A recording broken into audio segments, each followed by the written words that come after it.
Você já percebeu como a palavra de Deus nos fortalece e nos guia a cada dia? Estamos avançando na jornada de ler a Bíblia toda em um ano, permitindo que cada porção diária renove nossa fé e nos aproxime ainda mais do Senhor.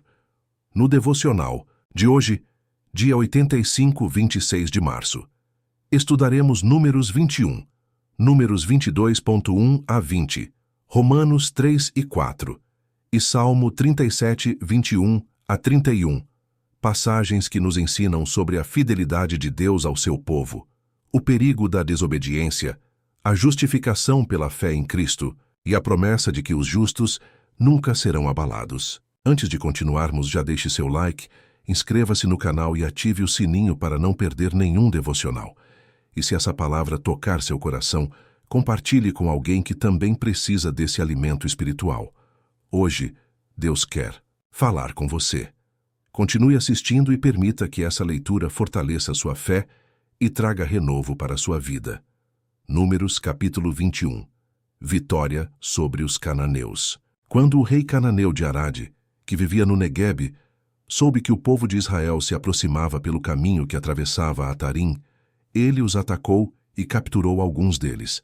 Então, o povo de Israel fez o seguinte voto ao Senhor: se entregares este povo em nossas mãos, destruiremos completamente todas as suas cidades. O Senhor ouviu o pedido do povo de Israel e lhes deu vitória sobre os cananeus.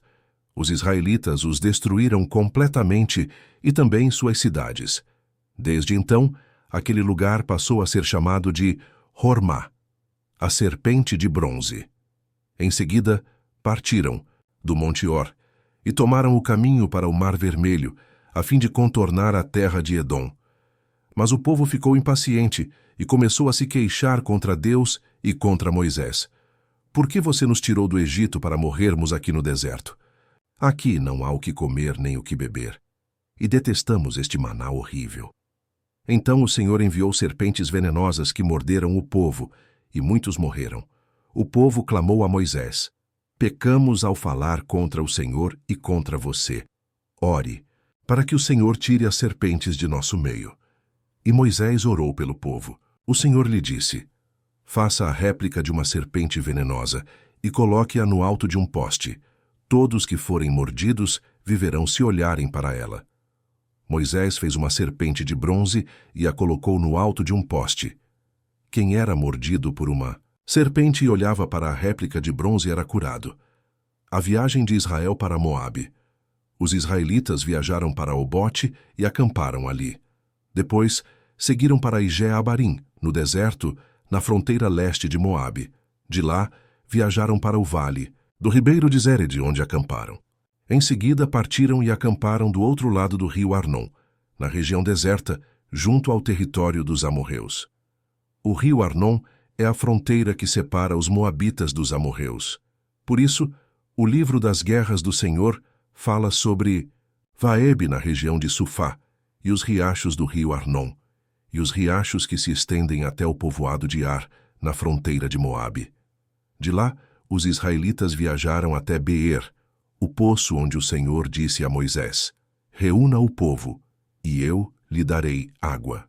Ali os israelitas entoaram esta canção: jorre, ó poço, sim, cantem seus louvores, cantem a respeito deste poço, que príncipes cavaram, que líderes abriram com seus cetros e cajados.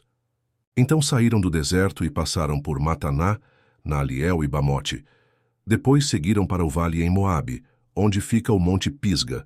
Do pico desse monte se vê o deserto. Vitória sobre Seom e Og. O povo de Israel enviou representantes a Seom, rei dos amorreus, com a seguinte mensagem: permita-nos atravessar sua terra.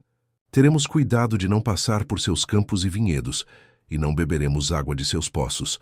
Seguiremos pela estrada real, e só a deixaremos quando tivermos atravessado seu território. O rei Seom, porém, não os deixou atravessar seu território. Em vez disso, mobilizou todo o seu exército e atacou o povo de Israel no deserto. A guerra ocorreu em Jaza, e o povo de Israel massacrou pela espada os amorreus e ocupou seu território desde o rio Arnon até o rio Jaboque. Avançaram apenas até a fronteira com os amonitas. pois a divisa era fortificada. O povo de Israel capturou todas as cidades dos amorreus e se estabeleceu nelas, incluindo Hesbom e os vilarejos ao redor. Hesbom era a capital de Seom, rei dos amorreus. Ele havia derrotado o rei moabita anterior e tomado todas as suas terras, até o rio Arnon. Por isso os poetas dizem a seu respeito: venham a Hesbom, que ela seja reconstruída, que seja restaurada a cidade de Seom. Fogo saiu de Hesbom, uma chama da cidade de Seom. Consumiu a cidade de Ar em Moabe. Destruiu os governantes dos altos do Arnon. Que aflição os espera, povo de Moabe? Estão arruinados, adoradores de Camos. Camos entregou seus filhos como refugiados, suas filhas como prisioneiras a Seom. O rei amorreu.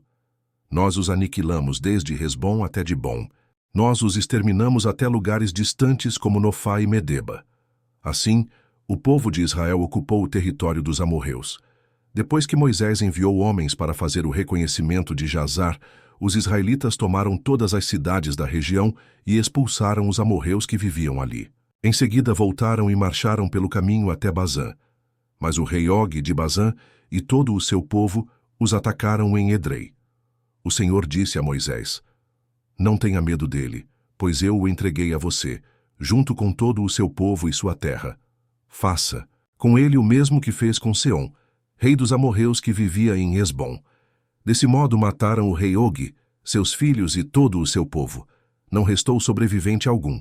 Então, ocuparam seu território. Números capítulo 22.1 a 20. Balaque manda buscar Balaão.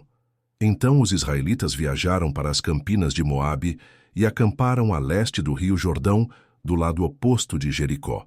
Balaque, filho de Zippor, viu tudo que o povo de Israel havia feito aos amorreus. Quando os moabitas viram como os israelitas eram numerosos, ficaram apavorados. Disseram aos líderes de Midian: essa multidão devorará tudo que estiver à vista, como um boi devora o capim no pasto.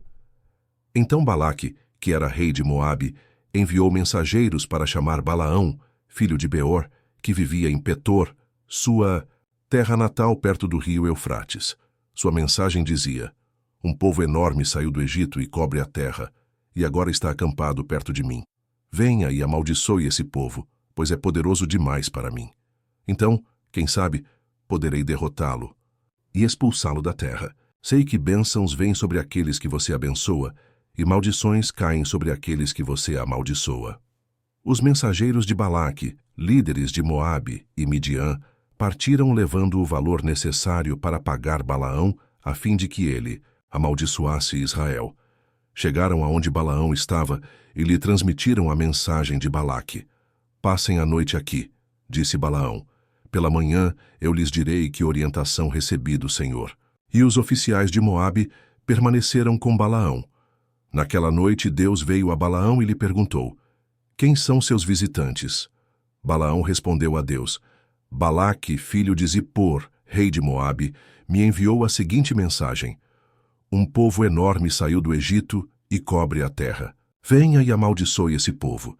Então, quem sabe, poderei enfrentá-lo e expulsá-lo da terra. Mas Deus disse a Balaão: não vá com eles nem amaldiçoe esse povo, pois é povo abençoado. Na manhã seguinte, Balaão se levantou e disse aos oficiais de Balaque: voltem para casa, o Senhor não me permitiu ir com vocês. Os oficiais moabitas voltaram ao rei Balaque e lhe informaram: Balaão se recusou a vir conosco. Então Balaque fez outra tentativa. Dessa vez, enviou um número maior de oficiais ainda mais importantes que os homens que tinha enviado inicialmente. Eles foram até Balaão e lhe transmitiram a seguinte mensagem: é isto que diz Balaque, filho de Zippor: por favor, não se recuse a vir me ajudar. Pagarei muito bem e farei tudo o que me pedir. Por favor, venha e amaldiçoe esse povo para mim. Balaão, porém, respondeu aos oficiais de Balaque: mesmo que Balaque me desse seu palácio cheio de prata e ouro, eu não poderia fazer coisa alguma, grande ou pequena, contra a vontade do Senhor, meu Deus. Fiquem, porém, mais esta noite, e eu verei se o Senhor tem algo mais a me dizer. Naquela noite, Deus veio a Balaão e lhe disse: uma vez que estes homens vieram chamá-lo, levante-se e vá com eles. Contudo, faça apenas o que eu mandar. Romanos capítulo 3. A fidelidade de Deus. Então, qual é a vantagem de ser judeu? A circuncisão tem algum valor? Sim, há muitos benefícios. Em primeiro lugar, aos judeus foi confiada toda a revelação de Deus. É verdade que alguns deles foram infiéis, mas isso significa que Deus será infiel? De maneira nenhuma. Ainda que todos sejam mentirosos, Deus é verdadeiro. E as Escrituras dizem a seu respeito: será provado que tens razão no que dizes e ganharás tua causa no juízo.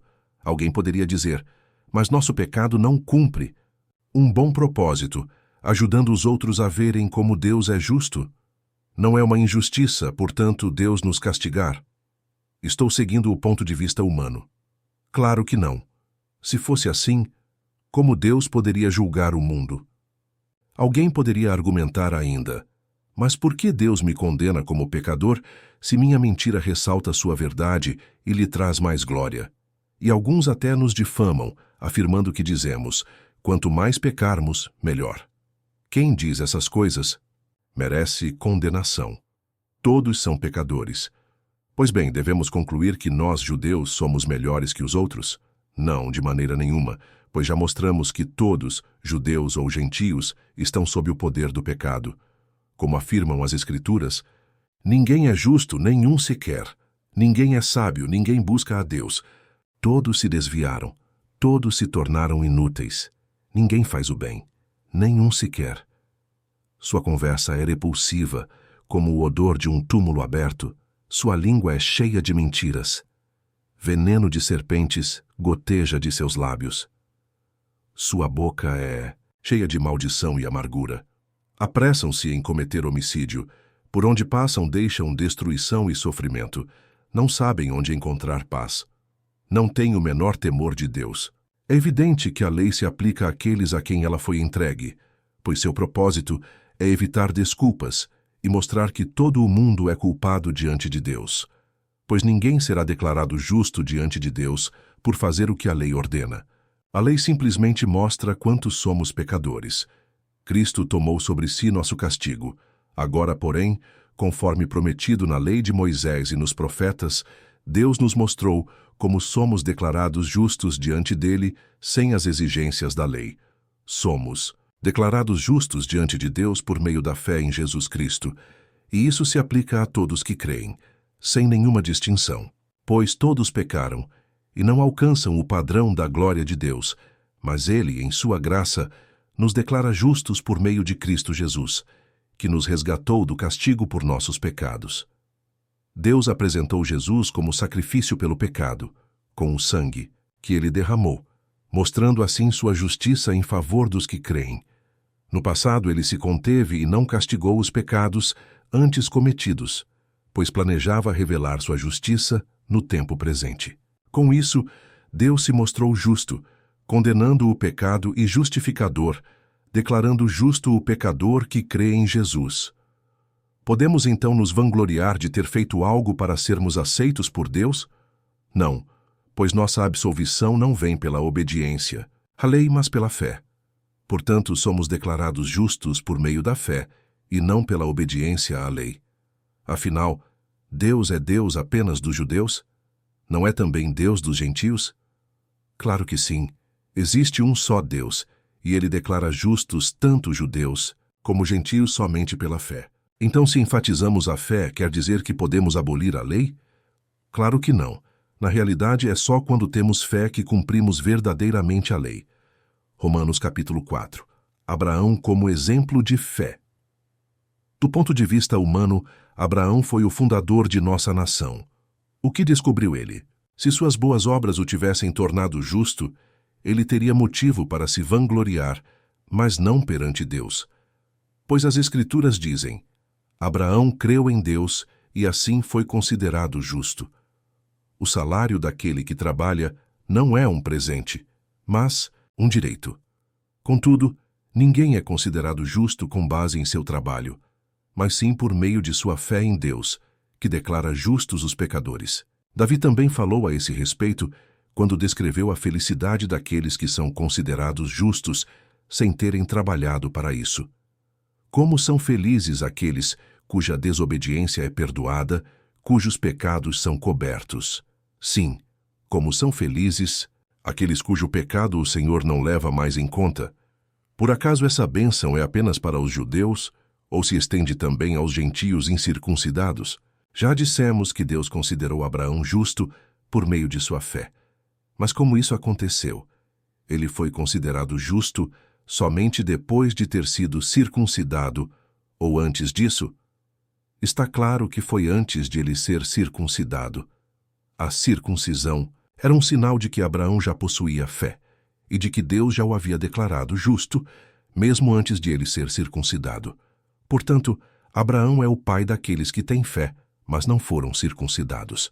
Eles são considerados justos por causa de sua fé. E Abraão também é o pai daqueles que foram circuncidados, mas somente se tiverem o mesmo tipo de fé que Abraão tinha antes de ser circuncidado. A promessa de que Abraão e seus descendentes herdariam toda a terra não se baseou em sua obediência à lei de Deus, mas sim no fato de ele ter sido considerado justo quando teve fé. Portanto, se a herança prometida é apenas para aqueles que obedecem à lei, a fé é desnecessária e a promessa anulada, pois a lei traz ira sobre aqueles que tentam obedecer a ela. A única forma de não quebrar a lei é não ter lei nenhuma para quebrar. É por isso que a promessa vem pela fé, para que ela seja segundo a graça e assim alcance toda a descendência de Abraão, não somente os que vivem sob a lei, mas todos que têm fé como a que teve Abraão, pois ele é o pai de todos que creem. Conforme aparece nas Escrituras, eu o fiz pai de muitas nações. Isso aconteceu porque Abraão creu no Deus que traz os mortos de volta à vida e cria coisas novas do nada. Mesmo quando não havia motivo para ter esperança, Abraão a manteve, crendo que se tornaria o pai de muitas nações. Pois Deus lhe tinha dito: esse é o número de descendentes que você terá. E sua fé não se enfraqueceu, embora ele soubesse que aos 100 anos seu corpo, bem como o ventre de Sara, já não tinham vigor. Em nenhum momento a fé de Abraão na promessa de Deus vacilou. Na verdade, ela se fortaleceu, e com isso, ele deu glória a Deus. Abraão estava plenamente convicto de que Deus é poderoso para cumprir tudo o que promete. Por isso, por sua fé, ele foi considerado justo. E quando Deus considerou Abraão justo, não o fez apenas para benefício dele. As Escrituras dizem que foi também para nosso benefício, pois elas garantem que também seremos considerados justos por crermos naquele que ressuscitou dos mortos a Jesus, nosso Senhor. Ele foi entregue à morte por causa de nossos pecados e foi ressuscitado para que fôssemos declarados justos diante de Deus. Salmo 37, 21 a 31. O perverso toma emprestado e nunca paga, mas o justo dá com generosidade. Aqueles a quem o Senhor abençoa possuirão a terra, mas aqueles a quem amaldiçoa serão destruídos. O Senhor dirige os passos do justo, ele se agrada de quem anda em seu caminho. Ainda que tropece, não cairá, pois o Senhor o segura pela mão. Fui jovem e agora sou velho, mas nunca vi o justo ser abandonado, nem seus filhos mendigarem pão. O justo é generoso e empresta de boa vontade, e seus filhos são uma bênção. Afaste-se do mal e faça o bem, e você viverá na terra para sempre. Pois o Senhor ama a justiça e jamais abandonará seu povo fiel. Ele sempre os protegerá, mas os filhos dos perversos serão destruídos. Os justos possuirão a terra, e nela habitarão para sempre. O justo oferece conselhos sábios e ensina o que é certo. Guarda no coração a lei de Deus, por isso seus passos são firmes. Mais um devocional diário concluído. Que a presença de Deus te acompanhe sempre. Cada dia na presença de Deus é um passo a mais para experimentar sua graça e direção. Não pare agora. Se hoje essa palavra edificou seu coração, siga firme, pois amanhã há mais um devocional poderoso esperando por você. Curta, comente e compartilhe este vídeo. Sua interação ajuda essa mensagem a alcançar mais vidas e espalhar a palavra de Deus. Nos vemos amanhã para mais um dia de crescimento espiritual.